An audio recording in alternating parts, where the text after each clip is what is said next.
Having trouble with your garage door? Problem solved. Call Direct Service Overhead Garage Door Company. We're your go-to team for garage door repair, new garage doors, openers, and more. We offer same-day service. We're always ready when you need us. Best of all, you can book your appointment online or talk to a live operator 24/7. No machines, no waiting. So whether it's a broken spring or a brand new garage door, trust the local experts at Direct Service Garage Doors. Call us today or visit directserviceoverhead.com. Yo, what's going on, everybody? Welcome. It's Wednesday night, September 24th. October is looming, along with some, some possible changes maybe coming here soon for the University of Arkansas. We're gonna dive into more of this, man. First off, shout out to everyone who's here. Make sure you like, share, hit the subscribe button. Make sure you hit the notification bell. That way, you know as soon as we go live, man, you're right in here. You're hanging out with us three, with Travis Ford up here on the top screen with me, and then there he is, and then Tim Neal down below. Fellas, how you doing? Oh, Living the dream. I'm like going through all the socials, like having to do this one by one, clicking and making sure that we're live everywhere. Or that we're. I'm already looking at the comments and everybody's like basketball. Yeah, well, I mean, you want to lead with basketball. You do have one basketball announcement. Midnight Madness, October 3rd, buddy. Midnight Madness, October 3rd. Tim, do you have all the information on that? Because I don't have it on my screen. I don't. I'll pull it up though. Okay. Well, again, while we're getting started here, we are I do appreciate every one of you being here and you two joining me here on a Wednesday night. Also, all you guys in live chat, appreciate you. Here's Fishman already out the gate. Fishman says, "Hey, let's put Travis Williams in charge the rest of the way." What? Oh my gosh, we're not even there yet. Again, sharing is caring. Subscribe if you haven't already, and shout out to the 120 plus new subscribers just in the last, I think, like 2-3 weeks. Monday show certainly popped off, and I do appreciate you guys, man. It's been a crazy week. My text messages have been kind of crazy. DMs have been a little wild, but man, it's not going to end. And I hate to tell anybody, if you don't want chaos, then stop being a Razorback fan. It's only going to get crazier from this point on. I mean, it really is. Win or lose, it's going to be interesting. Oh my gosh, it makes this Notre Dame game so wow. It really does feel like, I mean, everything's on the line. It feels that way. I'm not saying that it is, and like I said, feels like Tennessee. Just like I said Monday night, I don't know that I see anything happening. So let's get right into it. This is the topic of the show tonight is about Hunter Yurachek and whether or not his fate is already sealed. Now, I was listening to Ask Mike. I think it was Monday or Tuesday when they posted their most recent on Pig Trail Nation. And again, shout out to those guys. This is something Mike said. Now, I'm not going to play the video clip. I'm going to play the audio clip. So make sure you got your mic turned up. Your speakers turned up. I have no idea how loud this is going to be. But this is Mike, just a couple of comments that he made about Hunter Yurachek. And I'm a little bit like, I get that most people understand that his seat is red hot along with Sam's. But a couple of things that Mike said, and this is Mike Irwin, again, from Ask Mike, a couple of things that he said that was just, it's the same thing. He just said it twice. Listen to it. If he wins at least 6 games, but maybe 7, we're going to keep him for another year. And what we're going to do, which would be the walk year of his contract, which would be the last year of his contract. So then you don't have to pay the $8 million. You don't buy him out. He just retires. And then you hire an athletic director and you let that guy spend a whole year raising money and trying to find the right coach. That's a good plan. That is a good plan. This plan's blown up because now you can't do that. And so again, I don't know. I keep being told over and over again that Hunter Yurachek's not going to hire the next head coach. Well, okay. You better hire an AD pretty soon and have him start raising money pretty fast because I don't see the money there right now to go after some sort of big upgrade in a head coach. Oz wants to know. And so there you go. There's the first part of it. And he's going to say it again. And he says this twice about Hunter Yurachek. Here's the second part. This was a question that they were answering, or that he was responding to on Ask Mike. To know, isn't it better to just pull the plug on Sam and T. Will, let Bobby interim the rest of the year while we find a new coach, or does the new AD need to make the hire after Hunter bails or is fired? I don't think he's bailing. He got a guaranteed contract, and quite frankly, you can't let go of the head coach and a defensive coordinator. There's going to be nobody left. Yeah, I don't think both of those things would happen. And again, I keep being told Yurachek's not going to hire the next permanent head coach. Now, he might approve of the replacing of the person who's telling me about Bobby Petrino perhaps getting this job. Talks about a big local booster that got him here in the first place and is paying. The first time or the second? Second time. And is putting quite a bit of money into Taylor Green. So Bobby Petrino's got a big booster behind him. Okay, how much power does that guy have? Maybe a lot, I don't know. He might have to come up with more money in order to make this thing happen. But again, I just don't know. We'll know after the Notre Dame game. That's all I will tell you. So there you have it. Mike Irwin has been told that Hunter's not going to be making the next hire. And he repeats this twice. And this has got to be from, again, Mike Irwin is one of those guys that is, he's got connections. Obviously, the guy's been in media in Arkansas for such a long time. Mad respect to him. Shout out to PTN. Shout out to Mike. We'll start with Tim. What do you make of this? Are you kind of reading the tea leaves also, or is it pretty damn obvious that, of course he's out, right? Well, it does seem like he's out, but there's several rumors there, right? Like there's rumors he's going to the SEC to take on a new role, and it sounds like there's rumors that he's going to be let go. So maybe someone in the know knows which thing is actually true, but it doesn't sound like he's going to be around to make a decision. When people like Mike Irwin talk, that's not me talking. If I say it, it doesn't mean a whole lot. I do. I know a couple of people, but not anybody that I would trust to tell me the truth about that. So it seems like the writing's on the wall there. Travis? I think they're still trying to do the easiest, cheapest decision and hope to God he gets that job. Because that's certainly going to prevent them from paying him anything like that. But I definitely think Mike's onto something. Well, I don't know. I'm not saying that Mike. Listen, we talked about, we mentioned somebody had said something Monday about the Petrino situation, and like I'll always say, like you need to.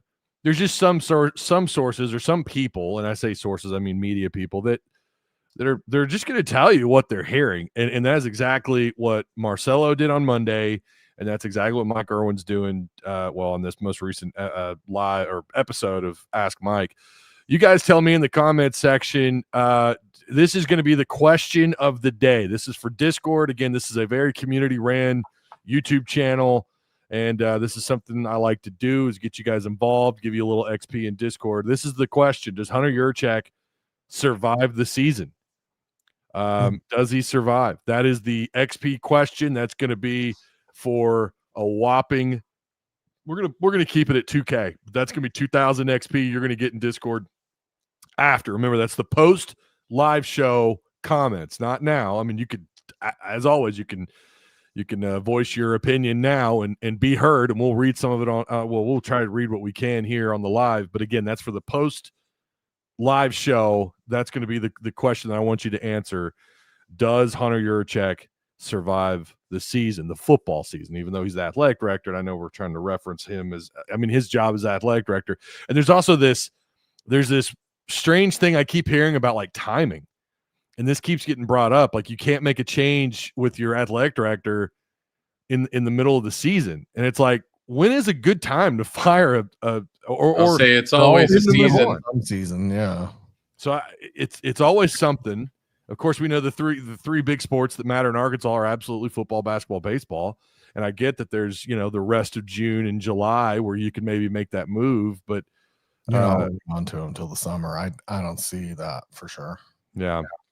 How about Brandon Marcello with the crappie flop of the century? With the what? That's the crappie flop. Just completely restated his statement last night. Did you see that? Yeah. Yeah. Well, like this caught fire in Arkansas. So let me update. Let's be clear. Right. Now, listen. This is the guy who came out and was like, I feel like somebody got to him, man. Yeah. Because he came out straight up. I was working them phones. He was confident. And then we're getting into that later. We'll get into that in a minute. I've got the response to that from Frank Fletcher. Yeah. We've got the response, and we're going to play that here in just a little bit. So yeah, we're going to segue into that here in just a minute. Mike Irwin just said something about a booster with Taylor Green, right? Did he not just mention a booster that helped with Taylor Green quite a bit in the audio, right? Yeah. And did he mention Green in that? You can correct me if I'm wrong, but it seems like I remember that there was a car dealership that was instrumental in paying Taylor Green. Correct. I mean, I don't want to get into speculation. I have no idea. I'm assuming he does. I'm assuming that's who it is that Taylor Green, because he is friends with Petrino. That's been pretty well documented. So I'm sure like Petrino went after Green. Remember, Green was like the first guy that Petrino wanted. Petrino went after first guy. Yeah. So I mean, the writing is on the wall with that, right? So and I'm sure he had something to do with some of the receivers as well. And we've heard Baz when they do the Little Rock Touchdown Club, he mentions Frank Fletcher quite often. You think we got Taylor Green driving into the third lane? Just saying. Remember, went after. Yeah, Arkansas doesn't do that. We're not. Yeah. We I guess have the capacity to do that, but we don't, and we won't. I don't understand what he was talking about at the Little Rock Touchdown Club, talking about Hunter Yurachek's comments. Boy, so much has happened since then, right? Since Hunter's time at the Little Rock Touchdown Club, it feels like. It's been a long week to me. I feel like it's been real long for Hunter. Oh gosh, yeah. I don't know. Oh man, reading his tweets and stuff, I don't get that he's terribly socially aware. I think he's just ignoring it. I think he doesn't pay attention to it. A lot's said about Sam Pittman doesn't have Twitter, X, or get on the internet ever.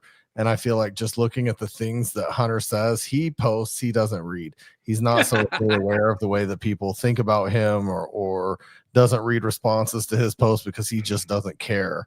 That's the way that his posts read. Fishman. Damn, dude. Fishman, a little harsh. Let's try to tone down on the super chats, like calling names.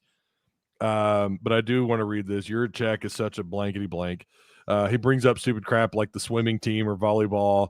The dude is so clueless. Football is everything. Listen, I mean, I'm okay with him bringing up that other stuff. I mean, at the end of the day, that is his job. His job is to try and, it's try to allocate funds for all these departments in the athletic department. This is his job. But I do agree. Like, it is all about football, and it's clear that football is it's in dire straits right now. There's commitments dropping every damn week, and you've not done great in the portal when you look at the secondary or at least the defensive line for sure.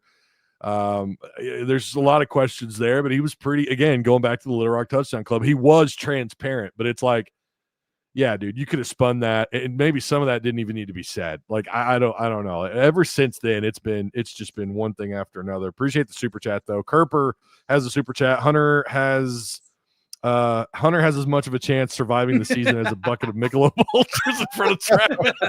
That's fair. Yeah, I don't know. Hunter might last more than a couple hours. Yeah. A couple hours for a bucket, but what are we doing? It's amateur hour. Yeah. So I'm going to say this, and I know a lot of people will probably agree with this. I find it really, they need to take care of the athletic director position first. Agreed. Hunter Yurachek, like either he needs to go accept the job with the SEC or whatever, and then allow for the university, allow for the board and everyone that has the power to make these kind of moves work. Then you go and get your athletic director, and then you make your decision with your head coach, with your head football coach. And I hope this doesn't turn into a thing where it's like we're doing this all over again, where we're looking for both a head coach and an athletic director. I really don't think you want to do both at the same time because that's not awesome. It's not exactly worked out in Arkansas's favor. That initial plan Mike was talking about was actually a good plan. And I know as much as everybody didn't want to hear it, Pittman doing another year. But man, if you got another AD and it gave him time to actually get something together, we could be talking about a different level of coaching hire in the future. If that is the route. I don't think it's what they're going to do, man. I don't think they can. After Memphis, I think Memphis ended that. Even though it's a smart route. Mike Irwin said Yurachek doesn't interact with boosters as much in all the Razorback clubs. Well, they got rid of the Razorback clubs.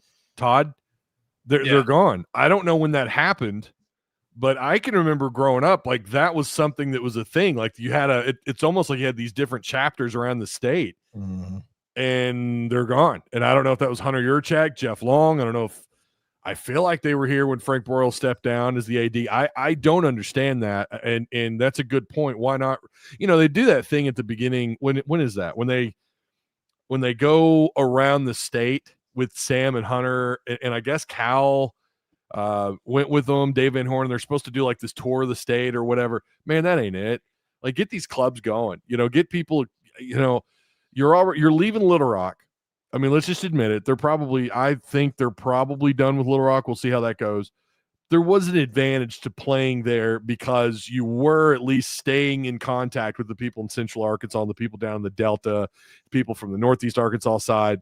Well, that's going away. And I think the clubs, for that very reason, will help, keep that whatever level of excitement you have at this point, will at least elevate some of that. And also just for the financials, like I think people be, when you feel like you belong to something like that, you're probably more likely to give a little money. So I don't know, but yeah, Todd, that's a really good point. Thanks for bringing that up, man. Mike actually had some really good points whenever he was on there, talking about how they need to resurrect all those with the new AD. And I was like, that's a pretty good idea. Wait, say that again. Sorry, I was reading this comment. You're right. Mike was kind of went in on about the Razorback clubs, or the old ones, about resurrecting them with the new AD. Like, that's the first thing you need to do. Is just kind of what he said. I agree. Yeah. Sam Pittman wins this weekend and they extend his contract. Well, on that note though, of not wanting to look for a new athletic director and a coach at the same time, do you think it's more important to make a statement and let T. Will go, keep Sam through the end of the season, and hire a new AD right now? So you let T. Will go and the AD go and let Sam finish the season, and then get your new AD in and just let Sam go at the end of the season. Is it more important to do something like that? Keep the there's got to be some kind of punishment. I mean, there does for the 2 losses, and the defense has been atrocious. And T. Will, I think we've all agreed, doesn't really belong at this point. So, would that satisfy it to get rid of Yurachek and T. Will, and then at the end of the season give Sam his papers and see you later? I mean, it could, but without a doubt, you want to get out in front of this as soon as possible. I was going to say, you don't want to wait till December to start a coaching search, because there's already, now you got Gundy out at Oklahoma State. You got UCLA that's in the coaching search. Who's the other? I'm getting them all mixed up. We think Florida will probably be in the same boat. Virginia Tech. So there's already 4 schools, and those aren't all small schools. So you're already in there's some competition that's going to be happening. And who knows? I feel like a lot of these group of 5 coaches those schools are probably a little concerned right now that there's going to be. I mean, it's that way every year. I get it. Like, there's always coaching vacancies and things that you gotta fill. But yeah, I think the best thing to do would be to get out in front of it as soon as possible. But again, you need to figure out what's going on with the athletic director.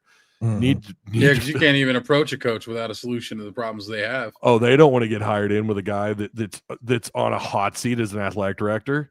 I mean, that's you've got to report to this guy, and so you don't want to have to. I mean, no way. They need to take. It is pivotal that they deal with whatever's going on with Hunter. And again, if and we keep bringing this up, if it's true that the SEC, that he's going for that position within the SEC, maybe we're waiting on them to officially make these changes in these moves. I don't know, assuming Hunter, that's what's going on with Hunter. I'm going to say a fan-friendly thing, I think, which doesn't happen very much. So write it down.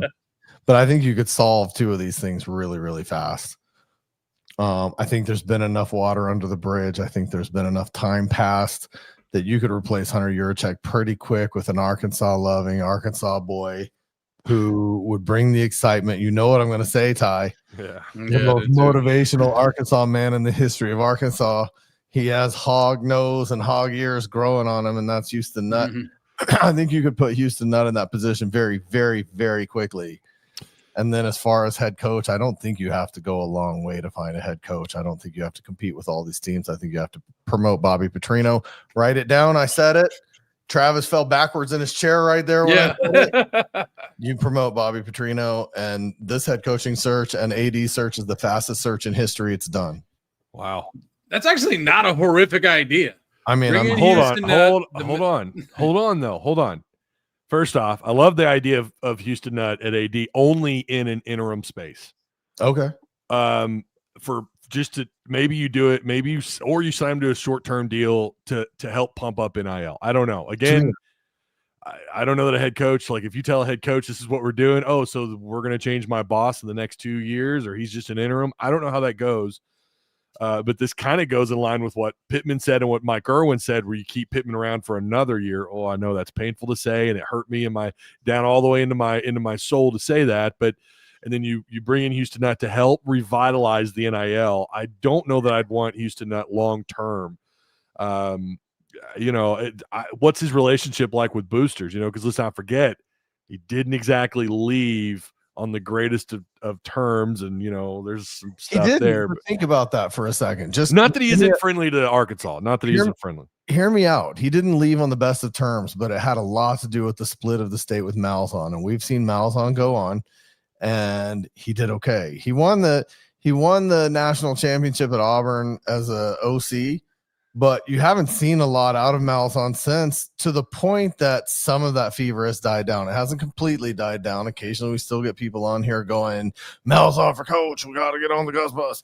But for the most part, that's kind of died down because people saw that he didn't really work out in most of the places that he went. And I think that's why I say water under the bridge.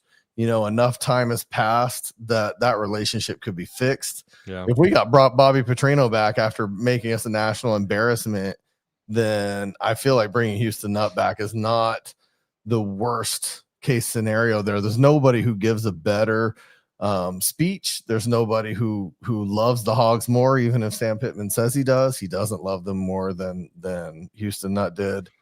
And also, Houston Nutt's been back several times. Well, and I believe honored on the field, things like that. I think enough time has passed to where it may have been kind of forgiven and forgotten. Who knows?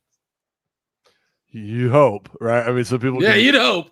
Ideally, I don't know that he. I do agree with the interim basis, though. That's actually a really good idea. I wouldn't want him long term. I just wouldn't. I can see people in chat going, no, and I think they're either talking about Petrino, what Tim said, or what I said about Nutt. But they're talking about Nutt. They're talking about Nutt because everybody wants Petrino. I'm only a recent convert to that. The Houston Nutt would raise money. I don't think there's any. I mean, he's not the same 40-something-year-old Houston Nutt that he was when he was here, and I get that, but he's still pretty energetic. I mean, when he gets excited about something, I don't know. Like you could tell, like, getting him in front of people with the Razorback Foundation. I've been around a little bit of the Razorback Foundation stuff years ago when I worked in marketing for Sam's Club, and I got to kind of get in on some of that stuff. They were doing some, I don't know if it wasn't necessarily a thing with Sam's Club. We just happened to be there, and it was pretty cool. They had Norm DeBryant with them, and they had some former Razorbacks. It's a really cool deal. They get the cheerleaders up there, and they're trying to, get people excited about, donating or whatever and getting season tickets. I could see Houston Nutt thriving in that kind of environment. What I want to see is Houston Nutt coming in like Hunter Yurachek does before every season and talking to the team. Oh, yeah. The whole team would be like, Coach, who? Yeah. Yeah, not very many people. As far as Petrino, someone left a comment in our video or our live show for Monday, and they were like, Have you not seen how he has left every single job? It's all been and that is fair. It is fair. When he left Arkansas, of course, that wasn't his fault, right? And he got fired. When did he get fired? At a horrific time in the season, the off season, and Arkansas was in shambles. Louisville in shambles, right? Yeah. So again, that's why I don't. For me, I get the immediate impact. I think you would probably get some booster help. I think you would probably get some help in that department. There would be some excitement around just thinking about what he did for us the first time around. But like I've said for years, that Bobby Petrino, I don't know that he exists anymore. That Petrino that could take that team and build that team for that era of college football, I don't know that he's that same guy. We know he's got the offensive mind, although I would ask you just what the hell's been going on in the second half lately. But I don't know that Petrino would be my call for a long term, man. I don't know that you want. It almost feels like an experimental hire to a degree, but I don't know, man. At the end of the day, Petrino can survive in today's climate in college football. Yeah, I mean that would be the question, right? It'd feel like an experiment. I don't know that you want to hire another experiment. Well, I think you want to hire someone that has at least been proven to a degree and is fairly younger. And has maybe had a pretty good reputation of rebuilding some programs. I don't know, but then again, Bobby has, right? I mean, well, the thing is, he's successful everywhere he goes, and if you don't promote him, you don't keep him. Pretty much. Yeah, he's gone. No head coach is coming in and going, "Yeah, I'll keep your offensive coordinator." Is going to bring his own guy in. I will say, then you watch Bobby go head coach somewhere else and come in as a coordinator, head coach for another team and beat us on our own field like he almost did with Missouri State. Yeah, I mean, and A&M. and A&M, they did beat us and rub it in our face, and it's just ran it up. I don't want to see that again. No. I don't. If he can find a decent defensive coordinator to take that side of the ball, then I'm okay with it. It's a lot of mixed reactions to Nut, mostly negative. I got him talking at least. Yeah, they got it going. Real quick, on the flip side of what y'all are saying about how hard it would be to do both at the same time, the only alternative that I could see is hiring an AD who we know has a coach ready to roll, right? Yeah. That's about the only other way to do that successfully, which we don't really do successfully very often, but it could happen. Right. Big pen. Hey, somebody said a second ago, sorry, Ty. Somebody said a second ago that Bobby Petrino can't become the head coach. I'm pretty sure there's stuff out there. The president, it's just presidential approval. That's all on, they man. got to do, man. Yeah, I mean, come on, get out of here with that. I'm so tired of reading that. Do you really think they can do whatever they want? It's their rules. If they got behind it and boosters and the big money people, big money former alumni people want him, you think they're going to be like, darn it, we just can't. The ink is dried on this piece of paper that says otherwise. Darn it. No, come on. Written in blood. Get the white out. Average Joe said Bobby Petrino isn't the right choice. Think bigger than Bobby Petrino. Just clean house and start over, because that's what we want to do again. It's just clean house and start over. Yeah, how many times have we done that, man? They may not have any other That's how we got Chad Morris, guys. That's how we got Chad Morris. It is exactly what happened because we didn't do it right. And they went all in on Gus, and then he screwed him. Sure did. Then Jerry Jones was like, well, I know this one guy at SMU doing pretty good. Yeah. And here we go. Y'all want that shit? So Mike Irwin put him in charge of the Cowboys. Yeah, Mike Irwin completely threw Jerry Jones under the bus, man. I didn't even know that until I listened to that. I was like, you gotta be kidding me. This is his fault. Yeah, I remember when I don't know why you would trust anybody who's done what he's done to the Cowboys in the last 20 years. God. Oh man. You talk about Irwin. I think he gives us so many gems. The Dallas Cowboy documentary on Netflix, I'm just gonna say it, is one of the better sports documentaries I've watched in a while. Oh yeah. Really? I'll have to watch it. It is definitely pro Jerry Jones, and it feels like he probably had a lot to do with the narrative. He probably sat there in the editing room. Hey, if you're an Arkansas fan, you're gonna love a lot of it. Like episode 3, I mean, it's just all about Arkansas and of course Barry Switzer and Jimmy Johnson and their whole connection. And he talks about how badly it's funny to me when I hear, especially younger Razorback fans or whatever Texas fans say that this was never a real rivalry. Watch what happened when Jerry Jones was hired. People were afraid. There was someone on the radio down there that was afraid that he was going to try and move the team to Little Rock, Arkansas. That would have been awesome. They hated, and he was never going to do that. The market is so teeny tiny compared to, well, most places, but especially Dallas, where they're playing in Dallas and that whole part of the that whole TV market. They hated Arkansas, and it was long before he ever bought the Razorbacks. So it's funny to me when I hear people say that was never a great rivalry, and I'm like, you're either too young or you just, I don't know, maybe you're disconnected. You've only been a Hog fan for about 10 years. That was a legit rivalry where both states hated each other. Arkansas mostly because we always thought that people and teams from Texas looked down on us, and to be honest, they did. I got a couple super chats here I need to read. Mr. Crash Out super chat. Like Crash Out's buying us all Harleys. Yeah. Harleys for everyone. I'll take mine for sure. You guys tell me in chat, what do you think? Would you be okay with the Houston Nutt temporary AD and him hiring Bobby Petrino? God dang, I can almost see that as an actual possibility. I really can. I'm going to start making the thumbnail right now. Make it happen. Yeah. So let it be written. So let it be done. Just know I will make the most epic thumbnail of all mankind if that happens. Yeah. Houston Nutt for AD, says Nathan Allen. Hey, listen, man, again, I'm of that age. When I was in high school, that's when Houston Nutt, took over at Arkansas, and everybody wanted to play for Houston, man. Everybody wanted to play for him. If you don't make him an AD, make him a recruiting coordinator. Or in charge of chasing funds for NIL. That would be dude can sell, man. That's the edge that we don't apparently have. Yeah, that would right. Yeah, that's looking pretty shaky on Twitter. That might actually be the best thing that he could do right there. Yeah. Forget the AD role. Put him in. Have him do something with the Razorback Foundation. Absolutely. I don't know that he would agree with it. Listen, he does have a house on Beaver Lake, and apparently he is here.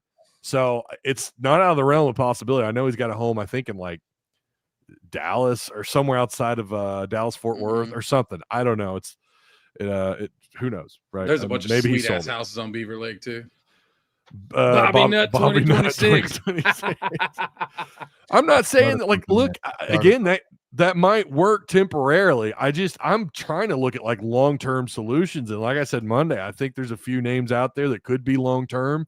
I know we want that splash hire, but the question is always, how long does that last until it burns out? John Gruden is the name that always comes up when you talk about splash hires, and I don't think Gruden would be a good long-term fit. I just don't. Hey, everyone who's just hopping in here, make sure you like, share, hit the subscribe button if you're new. Again, we're over 120 something new subs just in the last couple of weeks. Appreciate you guys. Consider joining Discord. If I've got any mods in chat, it'd be awesome if you guys would share the Discord link and the Patreon link. Please consider helping fund the show, man. Help us stay afloat here. Hog fan. Yeah, I can't do it by myself. Yeah, super chat too. Get Gruden and Brady. Tom Brady or Joe Brady? Hog fan, you might want to put down the shot glass, my man. Joe Brady we can talk about. Tom Brady, I don't know. Marsha Brady? Marsha Brady. Hog Wild YouTube says Memphis coach, USF coach, Fran Brown, someone that knows how to coach the kids up. Tulane's coach, someone that wants it. Summerall. I'm really interested in a coach that's built up and had success at programs that don't have NIL funding. Yeah, those aren't the sexiest names out there, but some of them are growing. Some of them the last couple of years have grown. It feels like Rhett Lashley is such a stretch now. It feels like some of these other names.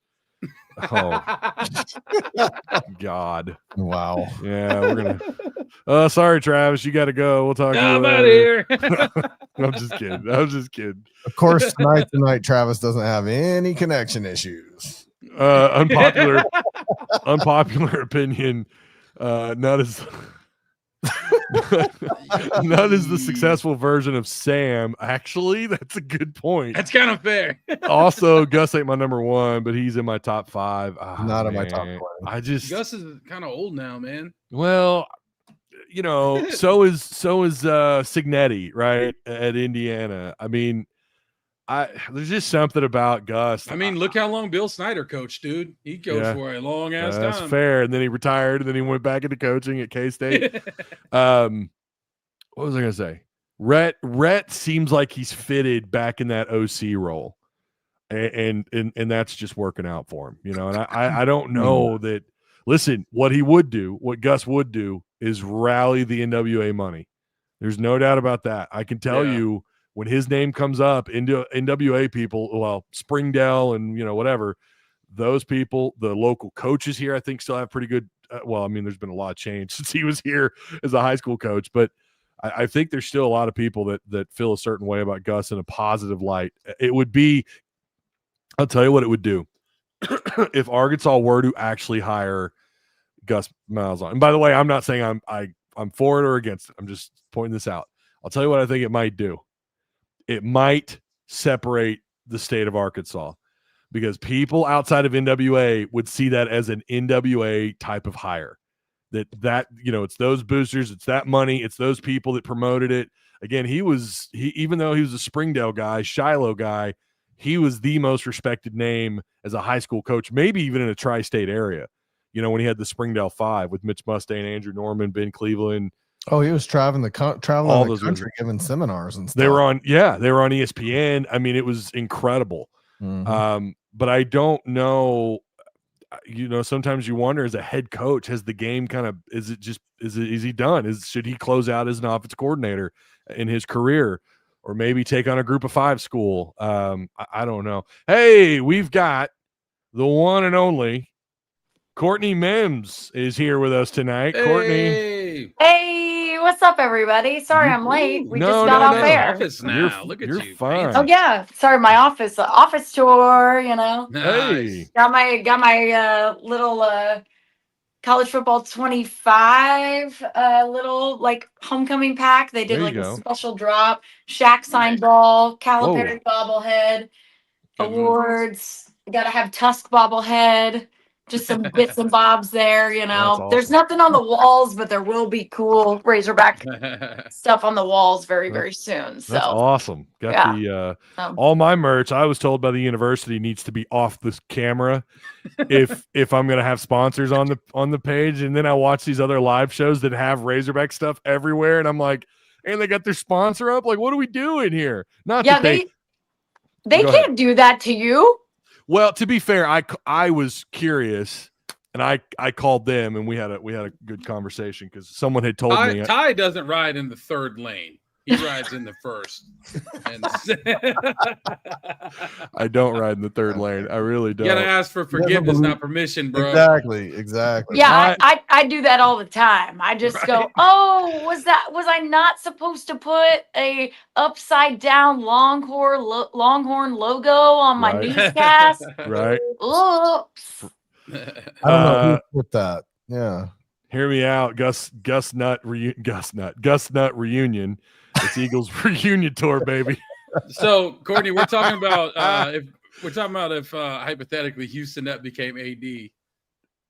I said in a temporary form. He said temporary. We presented it. Tim presented it. I did. It was on me. Bobby Petrino just taking the reins. Wait, so I'm sorry. I'm gonna go back to this really quickly. Houston Nutt as the AD? Yeah, so Courtney, here was the thing. They were talking about, well, you know, you need to make changes because things have to happen quickly, you know, because end of the season, everybody's gonna be looking for coaches. And I said, hey, you could solve this thing really fast. Nobody loves the Hogs more than Houston Nutt. There's nobody who rallied his teams, gets higher on the Hog than Houston Nutt. And then if you took Bobby Petrino and just said, you know what, you're getting 510 yards of offense per game right now, let's go ahead and just put you in the head coaching role, and then everything's solved just like that. Done. Yeah, I'm gonna stop you right there. Yeah. Because I'm gonna tell you exactly. I'm gonna ask the question. Yep. Where's Houston Nutt's AD experience? None. Okay, none. All right, great. How experienced is he with dealing with NIL, rev share, any of that? None. Okay, so I'm gonna say right there, let's hold our horses on Houston Nutt. I will give you a counter to your little fantasy land here. I will give you a counter. I don't mind. I think you're exactly right that Houston Nutt can get everybody in this state motivated. He has shown that time and time again. I mean, I listened to him just the other day talking, and I was like, man, I'd run through a brick wall for this guy. I would. I just But want to here- pause you right there for a second. I know you're, and I want to hear what you have to say, but guys, I just want to point out for the second podcast in a row, someone has said, I think you're exactly right when referring to me. Now go on, Courtney. I love it. on what you said about him motivating people in this state. So here's my counter to you. Why don't you get him on the Razorback Foundation? I also Why? said that too. That's where you need him. That's where you need him. Steve Spurrier, I'm going to give you an example here. Steve Spurrier over at Florida, nobody wants him to be the AD, right? He has no AD experience, any of that, but they like that he's around the program because people give money to him. So they created a position for him within the athletic department to literally just go around the state and get money. That's it. That's what he does. Houston Nutt could do that for the Razorbacks. I agree with you there. You need an AD, though, who knows what they're doing when it comes to, sorry, who knows what they're doing when it comes to hiring and firing coaches, when it comes to the NIL revenue share, to keep up with, to use this phrase, to keep up with the Joneses. That could be taken very literally here in the state of Arkansas. But I think that's who you need to be AD. But Houston athletic department, somewhere with a position, I could see it. Or Razorback Foundation. Let me trade a name with you though. And I know this is let me Philip Fulmer. He did take over as AD at Tennessee. And it did lead to a really good athletic director hire after him. Fulmer didn't have any experience at AD, and I don't know how Tennessee fans felt about his time as athletic director, but that is an example. But I think you're right that not having, the NIL, the transfer portal, and having to navigate the waters as they are now, pretty tough. And you do kind of want someone that's been in that realm. That's what we were talking about before you went live about maybe Houston Nutt being in a role with the. End up with him being on the foundation would be a better idea, though. That is actually it's the better, and that's why we do these. That's why we have these conversations and we have these panels. You get all these different forms of thought, and it's like boom. And Courtney comes in, she's like, "Yeah, what are y'all talking about? Hold on, you guys are stupid. You're stupid." Let's talk about the foundation, you morons, not AD. So you're exactly right. Y'all are cracking me up. I've never said anybody was stupid here. I actually like. Oh, we know. I like listening to everybody's ideas because this is where we come up with the best ideas when we all get our heads together and we could run the Arkansas athletic department. Yeah. Hire us all. This is a quad AD right here. There you go. I'm down. Think tank. I'm down. Just bring in a think tank. Hey, this might be on the spot. People are tagging me about this. This was not on the topic, but this has gotten to be a pretty interesting situation. And I haven't watched DJ Williams' video, but have you seen where Braylon Russell's dad is taking like shots at DJ, went on like a 35-minute rant on Facebook calling out DJ Williams? It's there, and I guess DJ Williams is gonna talk about it later. I'm definitely gonna try and catch that later on. But I want to hear him too because you guys were tagging me in that as well, and I didn't know where it was. And shout out to John, actually sent it to me and said it's here, and so I got to watch it. I didn't watch the full thing. I watched a little bit of it, and I will say, I can see both sides. I know that sounds very politician, but I can see both sides, right? Where he's upset at certain situations that are happening, and he's upset that, hey, DJ Williams, a former Hog, is going out there. And to be fair, in DJ's video, he kind of said, like, he was going, I also wanted Braylon Russell to get more carries in that. He said that. Well, I mean, I haven't watched the video, but I was thinking that when watching the game, so I agree with DJ. Yeah. So, but DJ himself said that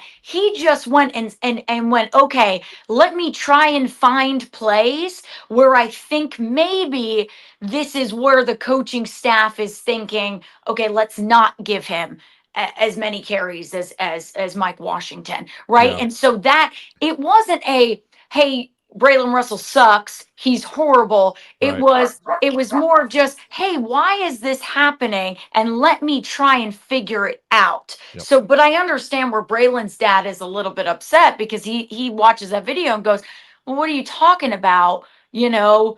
I don't see the same, I don't see the same things as you, man. And there's a whole plethora of things that are going on and a whole lot of things that you're not talking about. So Yeah. I get both sides a little bit.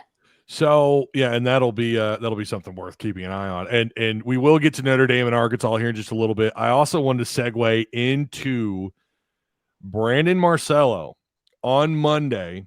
Well, I don't know when the actual podcast was, but there's the video out where Brandon Marcello basically makes the claim that, hey, Petrino's been working the phones.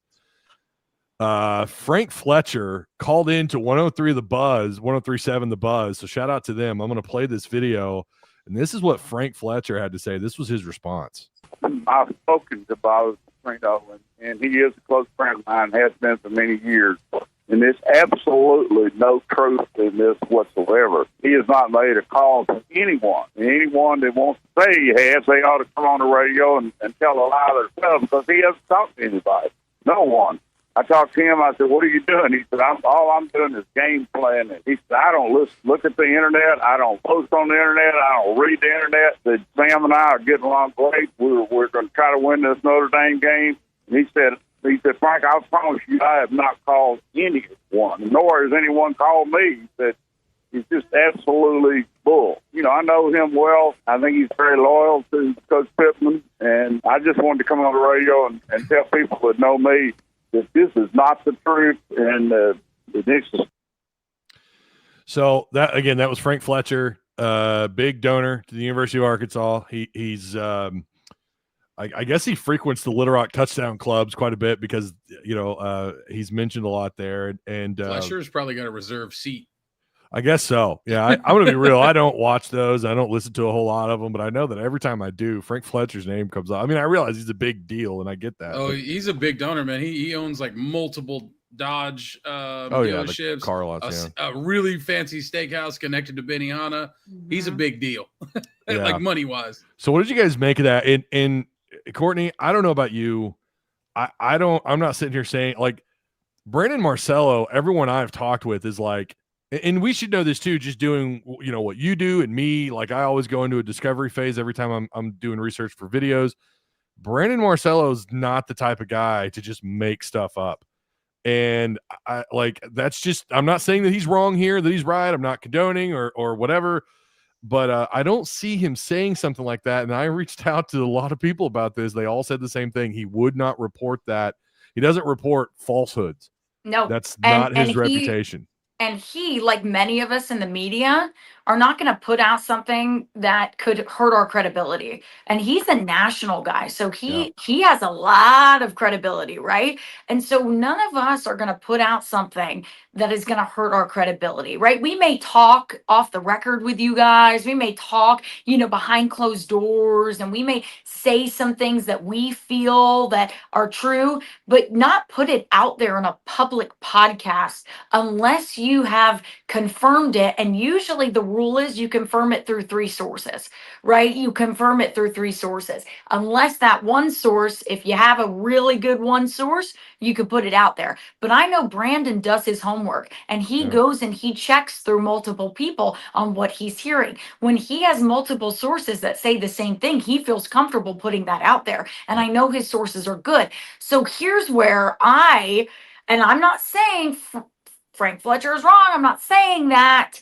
I'm saying that, hey, this is where the story gets kind of interesting, right? This is where you go, what's really going on behind the scenes right now? Because Brandon had to go out and put, hey, this is what I meant, when when what he put out to say what he meant didn't really tell me, it didn't really combat what he said, if that makes sense. It didn't really, it confused me what he said about his update. So me as a journalist mind, right? I'm going, well, Brandon, I trust. I know Brandon would put out something that he didn't, go through multiple sources. And is something being put out there by the university right now? Or is there something being put out right now from sources that are refuting that? Because it doesn't really look great for Bobby to be working the phones and trying to get a buyout for his boss. Yeah. Right? I feel like it was like a forced retraction. Isn't that pretty much? I don't You know think what it's I a mean? retraction, though. Anyway, it doesn't read like a It doesn't read like a retraction. He sounded pretty confident when he said Bobby's been working them phones, baby. Yeah, and but I'm like reading this, and I'm like, that but doesn't. what he look like says that. here is that Bobby's not undercutting, but that doesn't mean Bobby's not having conversations. Well, you can have conversations about, look, if you're going to do something with Sam, I need to know what my role is. I need to know what you're going to do with me. That's not undercutting Sam. It's protecting his ass. And so there's nothing wrong with Bobby saying, I want to know what's going to happen to me. Yeah, that's fair. We talked about this on Monday. I don't want to serve under two different guys who have less coaching experience than me. I'm not trying to undercut Sam, but at the same time, don't screw me if you let Sam go. He's not saying that call's not happening. Frank Fletcher's saying that call's not happening, but Brandon Marcello is not saying that call's not happening. He's but also I want to point out something too with Bobby. I also don't think it's bad for Bobby to also, when he makes those calls, temperature check.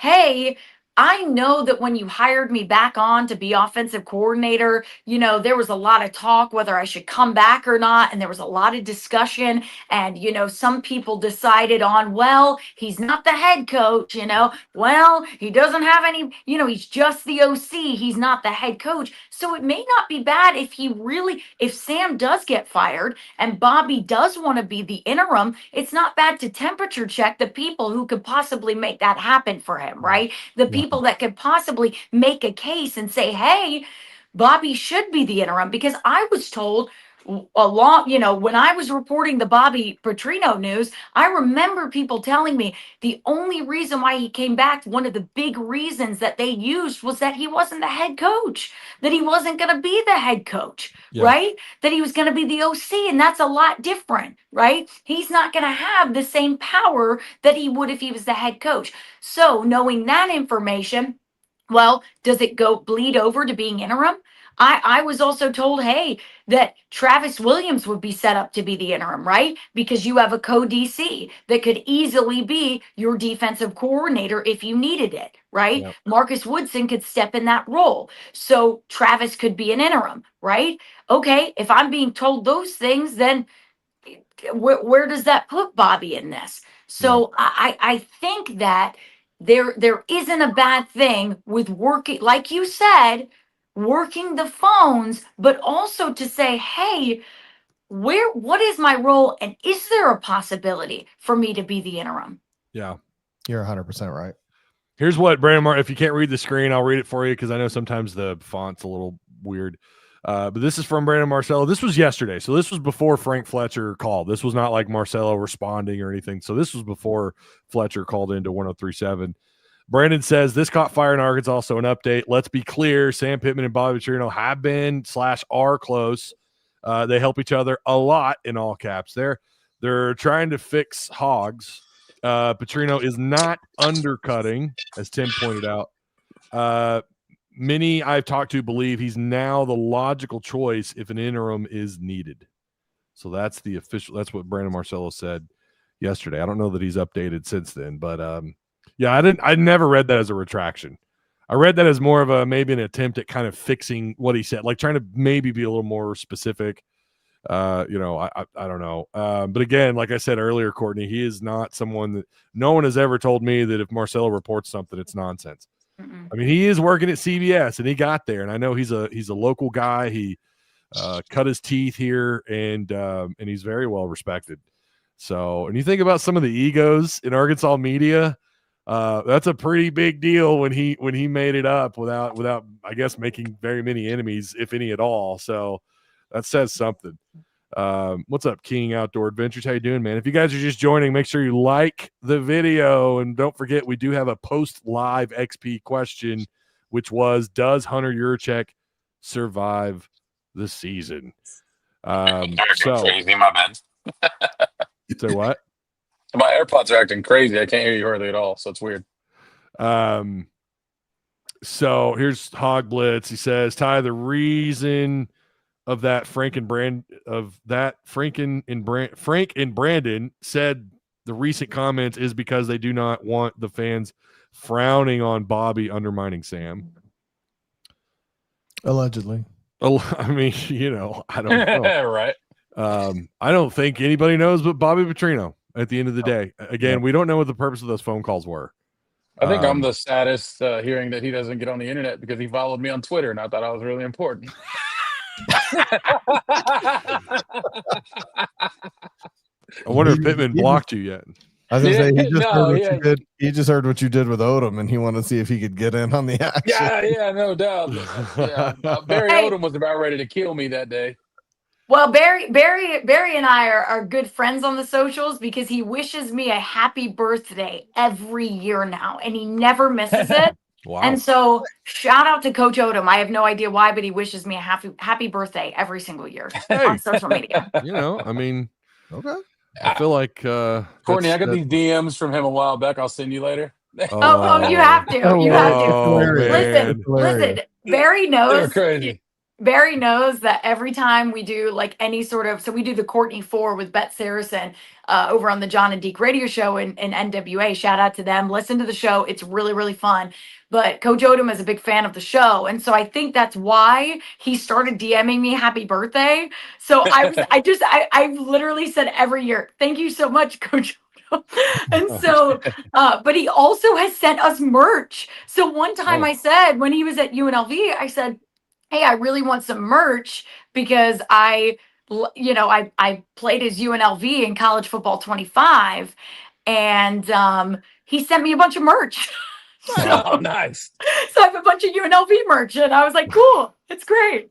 Well, there's something about UNLV. Dan Mullins is crushing it there. He's 4-0. I mean, dude, listen, something about UNLV and something about, I kind of weirdly like all the coaches who are there. Weird, right? Yeah. It's just weird. Can you ask? Here's a question for you, Courtney. Can you ask Miss Courtney if she's heard anything about ticket sales and attendance of the Notre Dame game? Well, I've heard a lot of Notre Dame fans are making the trip. So I've heard a lot of Notre Dame fans will be here in Fayetteville for that game. That's what I've heard. We'll see.